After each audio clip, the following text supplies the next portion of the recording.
What's up, guys? It is Sam here, and today I have an awesome video for you today. We have the Facebook rankings. So, we take a bunch of different data around each candidate's social profile on Facebook, and we stack rank them, and then take an average to see who's number one on Facebook. And that is just one of the factors in our power ranking. So, with that being said, if this is your first time here, what's good? My name is Sam, and for those of you who are returning, it's good to frickin' see you. Now, let's get into it. So, where do we get the data? Well, we use Social Blade. Social Blade tracks social profiles for just anybody, really. And these are the different platforms they track on. So we actually use this. It's for some of our power ranking factors. In this one, we're covering Facebook. So I've got Bernie's profile pulled up here.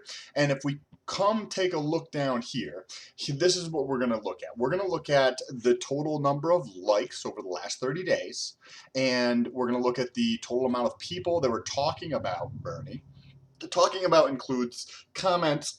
I think it includes comments, mentions, tags, and one or two other factors from Facebook. That's what Facebook includes in the talking about figure. It is pretty volatile, but it is at least an indicator of the understanding of awareness on the platform, right? Facebook is a giant fucking platform. There's so many people on there. So, and then we looked at the growth rate in the talking about and the growth rate in the total number of likes. So I took all that together for all 10 candidates, right? There's more than 10 candidates, I know, but the ones that were in the debate minus Kamala Harris, we took all those and we stacked ranked them in each one of these four different factors, 1 through 10, and then we took an average. And I put it all together and came up with this. And we have the top 5 candidates, starting with Bernie Sanders, Tulsi Gabbard, Pete Buttigieg, Tom Steyer, and Elizabeth Warren. So let's get into the actual numbers here. This is actually from December 5th. Today is December 9th. Yesterday was my birthday, so I didn't get this out yesterday. But it's kind of interesting to see here.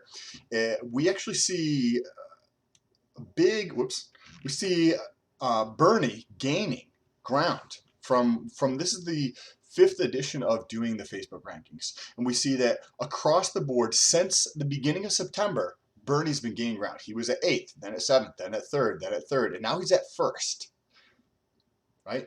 And if you look at the magnitude of the number of people talking about him versus everybody else, there's only 3 candidates who have more people, who have more than 100,000 people talking about them on Facebook.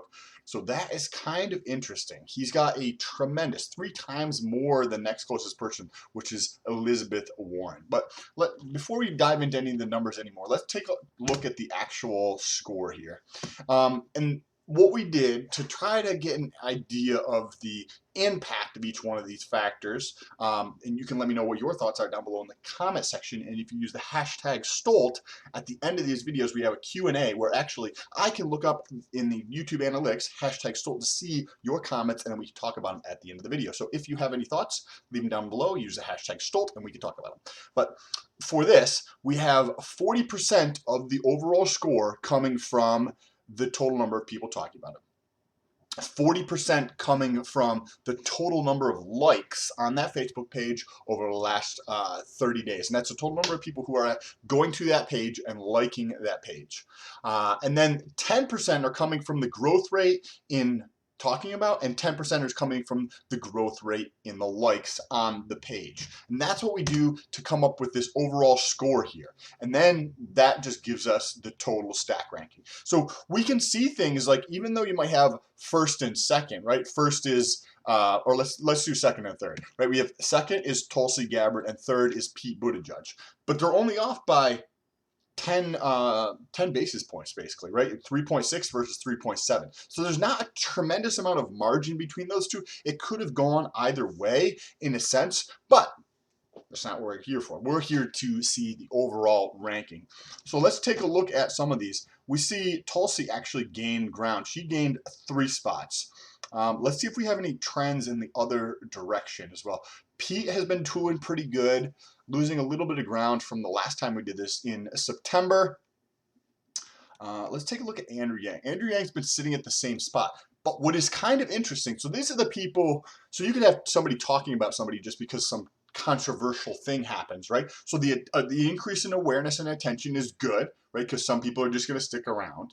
But what's kind of interesting, if we look over here, the total number of people that are liking these people's pages, we have 3 people. And in my point of view, it appears that these 3 candidates are the 3 candidates who are not really part of the establishment. And the reason I'm not including Tom Steyer is just because I think that a lot of people view him, even though he's a businessman, he's never been a politician as far as I know.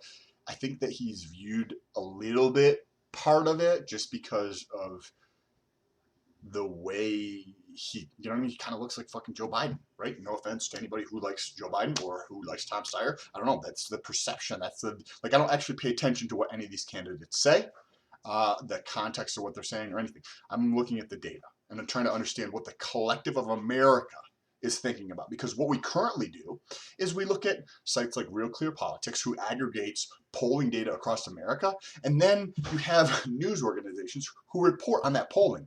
And if you actually look at the polls, some of these polls have like 1,200 people. So the news organizations are reporting on this poll that is supposed to be representative of the collective of 350 million people based on 1,200 people's opinion. So instead of asking somebody what their opinion is, let's see what their actual actions are. Let's see what they're actually doing. That's what we're trying to capture here. And we see that the total number of likes, we only have 3 candidates who have more than 10,000 people liking their page over the last 30 days. That's Tulsi, Andrew, and Pete. All people, Tulsi and Pete are both part of, they're both in government in some capacity. And Andrew Yang's a businessman, but they are almost right. Pete is he's gay, and then he's also a younger gentleman, and Andrew's a businessman and not in politics. Tulsi she's been talking shit about the establishment as far as like the little bits and pieces that I pick up as I'm doing research for these things. And so these 3 people, all, at least from my point of view, right, who doesn't actually follow the context of what the words that come out of their mouth. So I could be completely off base, but that's the sense that I'm getting, is that they're not part of the establishment, and that's what people are interested in. People are not interested in somebody who is viewed as part of the establishment, who has the same thought process as what's got us here today. At least when I'm looking at these numbers, which is kind of interesting. As I mentioned earlier, this is the growth rate in the talking about. So we see some wild swings here, right? Like Cory Booker's up 150%, but he's only got 50,000 people talking about him.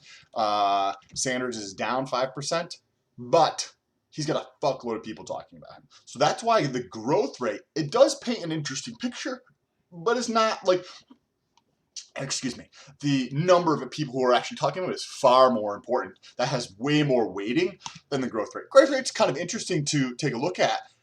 The growth rate in talking about is super volatile in terms of the sense that, like, what happened with Tulsi and Clinton, or any time that there's some type of controversy that the media actually talks about, it influences these numbers greatly, which is kind of interesting.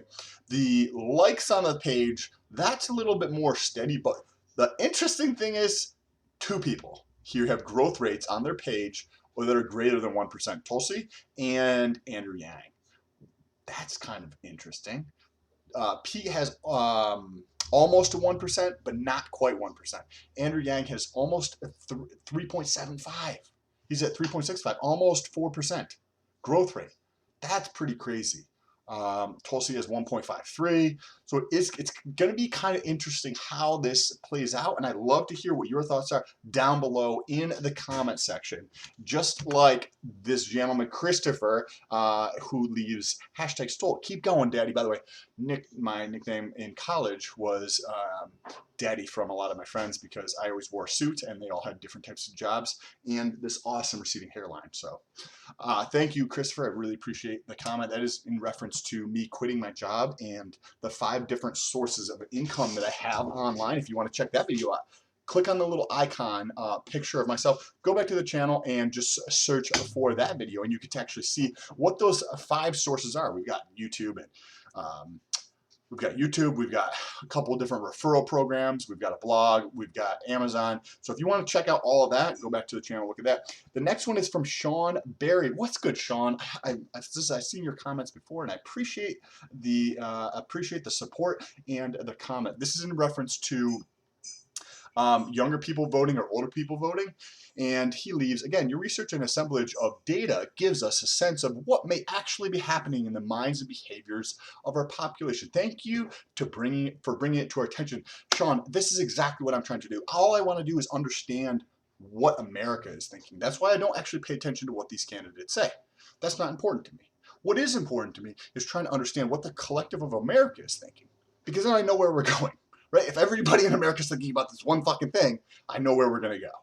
And whatever that person is saying, it doesn't fucking matter, because I already know we're going that direction, because that's what America is thinking about, right? Through the search volume on Google, through the YouTube or Google or their website, or the social rankings that we do here, or the awareness rankings that we do here, or all of this stuff. That's what we're really trying to do, is get an essence of what the heartbeat of America is. And the way we're currently doing things, I don't know. I don't think represents the most accurate picture of what is happening with mainstream media. I think most people who are watching this at this point should subscribe and press that bell notification. But I think most people who are watching this probably would agree that there's a tremendous bias, or at least there's not always a straight arrow when it comes to anything the media says. There's going to be there's a lot of reasoning behind it that is not necessarily trying to get the truth out. There's other agendas there. So I'd like to know what your thoughts are down below in the comment section. Use the hashtag Stolt so we can get into it. The next is from Gala Rice. What's up, Gala? It's an awesome name. I believe both Tulsi and Yang supporters are crossover. Many of us would love to see Tulsi Yang ticket or Yang Tulsi ticket, and both Yang and Tulsi supported Bernie in 2016. Kind of interesting. It does appear how there has been a shift of the Bernie supporters towards Tulsi and Yang, with some people who want a different type of thinking, or want somebody who is at least the perception in my POV is that it's not part of the establishment. This is in regards to the Instagram ranking, where Tulsi and Pete were tied for second place and Bernie was #1. Again, going back to some of the stuff that we looked at in the Facebook ranking. Super interesting how this is going to play out. By the way, we have a state ranking too. So we've got the New York, and we're coming out with a Florida ranking too. So make sure you press that subscribe button, because we're going to be doing the Florida ranking, the New York ranking, the Iowa ranking, all coming up pretty soon, and California. That one's a super interesting one. So then Kano, apologize for Kano, slaughtering your name. Exactly. We have sort of unspoken alliance, which probably become more official near the end of the primary. I donated to all 3 of those candidates. Well, that's interesting. By the way, I appreciate the comment. What are your thoughts if you were going to pick like the top 3 people of your opinion, right? What is your opinion on, like, if like this person wasn't there or whatever? I'm curious to know what the 1, 2, and 3 would be in your choice. More than likely, the people who are watching this video, I'll see, but I would guess, if I just had to take a guess off the top, Yang, Tulsi, either Bernie or Pete, something like that. Of those, it could be a toss-up between those last 2, but I would say probably Tulsi and Yang would be #1 or 2, back and forth, and Bernie or Pete would be the next in line there. The next comment we have is from Springcraft Gamer. What's good, Springcraft? Thank you for the comment. I appreciate the support. You guys agree with what we're doing here?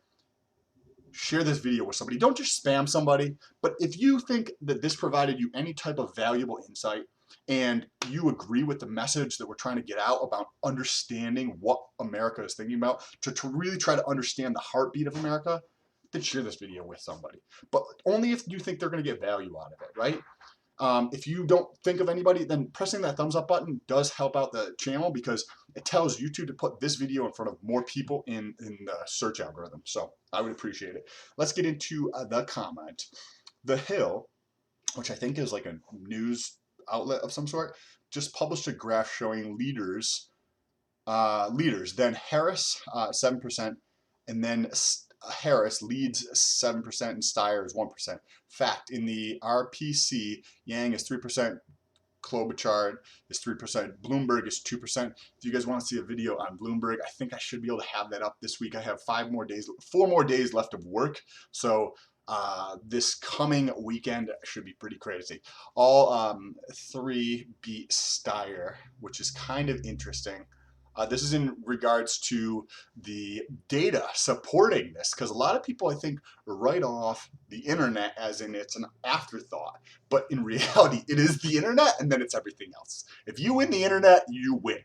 And you can call me out on it, right? In November of next year, if that's wrong, you can call me out. Let me know in the comment section. I'll still be doing these. But that's not the data that we're seeing here. And we go over a lot of that data from like Pew Research and other sources in that video. If you go back to the channel and you search for the video, Young People Vote More, you search for that on my channel, you'll be able to pull up that. And there's like 25 minutes worth of awesome data in that if you want to check it out. The next is from our good friend Ram. What's good, Ram? I believe you are on Twitter too. By the way, if you guys want to jump over to Twitter and say what's good, sometimes it's easier to get a response back on Twitter because of the way notifications work on YouTube. Sometimes they get lost pretty quickly, versus on Twitter it is a little bit easier to get a response sometimes. The mustache ain't working, Sam. You are still my dude, though. Well, thank you so much for the comment and the support. I appreciate it. In regards to the same video, Young People Voting, I created a mustache. Now, let me just give you a quick reason for and the logic behind actually having a mustache. So I don't care to shave it, but what I did is I shaved and I created a mustache. Now, why did I do that? I'm not personally a big fan of mustaches either for myself. And if I'm going to be doing online stuff as my job, one of the ways that you can increase your income, right, is by increasing your awareness and attention. And how do you do that? Is you get more people to pay attention to you, get more people to see you. And if I can get more people talking about me, right, by having a ridiculous mustache, then that's achieved the objective. So what I actually did was I created the mustache, and then I posted about it to get more like, hey, what the fuck is this dude doing? That's super fucking weird or looks strange. And the amount of additional comments that I got across the board was crazy. So the novelty of a mustache is definitely something that increased the amount of attention and awareness that I got through that process. I think I actually made a video in response to why I did that, because it did have the desired impact, and hopefully I could do more things testing that to show you guys how all that plays out. Let's go through one more comment from Anket Sharma. I know this is the 3rd time I think I've answered one of your comments, and I've slaughtered it, so I apologize. But he says, hey, the trust in government has also gone down since 1970s. I would agree 100%. I think we know the government doesn't really work for us. Yang points it out in his book. Have you guys read Yang's book? I'm curious. Anybody who has a copy would like to send it to me. I would read it. I would recommend you read his book. Oh, that was the next thing. The War on Normal People, where 2/3 is about facts, data, and trends that are economic, social, political, and financial. I have not read his book. It might be interesting to read. I just had somebody in my job come in who was talking about Andrew Yang, which was kind of interesting. I work in financial services currently, and that's my girlfriend. You guys can press a thumbs up for that. Where he was talking about Andrew Yang, and he said he read his book and he agreed. He was like, I've never been a Democrat before, and he read in financial. I mentioned financial services because people in financial services tend to be, from my point of view, very, very conservative in the way they conduct business and their view on the world and society. So when I had somebody come in and they mentioned that they read his book and they were talking about some of the things, they're not a Democrat, nor that they plan on voting it that way. But he agreed with a lot of the stuff that Andrew Yang said in the book. So I thought that was kind of interesting that there's a little bit of crossover there, which could be pulling in more independents and Republicans. I'd like to know your thoughts on that down below in the comment section. And on the way down there, don't forget to press that subscribe button and that bell notification so you can get notified when I post a new video. I've got some fire fucking content coming up. We just finished the research for the California rankings and the Iowa rankings. So those videos will be out shortly. Appreciate you guys. I'll talk to you soon. Peace.